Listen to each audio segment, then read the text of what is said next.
M2 inzwa chisongo cha Chamz ki brand new Chamz Chamex yotutuwana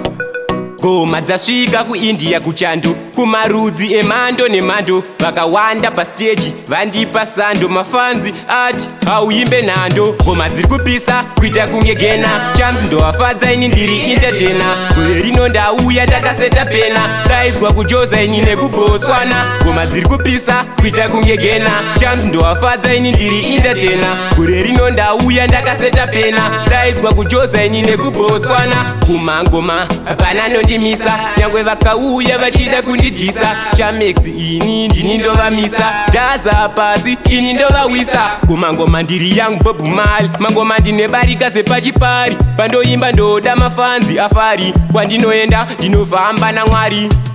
ngoma dziri kupisa kuita kunge gena Chamz ndowafadza ini ndiri entertainer gore rino ndauya ndakaseta pena daidzwa kujoza ini nekubhoswana ngoma dziri kupisa kuita kunge gena Chamz ndowafadza ini ndiri entertainer gore rino ndauya ndakaseta pena daidzwa kujoza ini nekubhoswana ndauya ndine crown kuita kunge blood ndauya ndichipisa nditori hot ndipe kuno stick ndibhure shot ndoda kurova kasmatiwo sheti mangoma ndakatanga ndichiita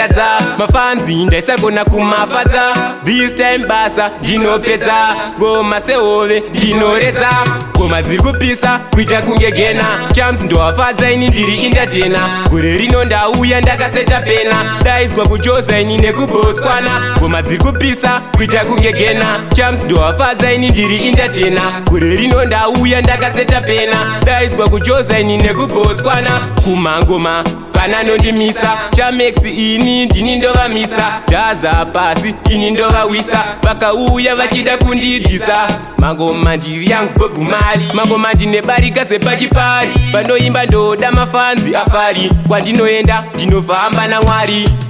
ngoma dziri kupisa kuita kunge gena Chamz ndowafadza ini ndiri entertainer gore rino ndauya ndakaseta pena daidzwa kujoza ini nekubhoswana ngoma dziri kupisa kuita kunge gena Chamz ndowafadza ini ndiri entertainer gore rino ndauya ndakaseta pena daidzwa kujoza ini nekubhoswana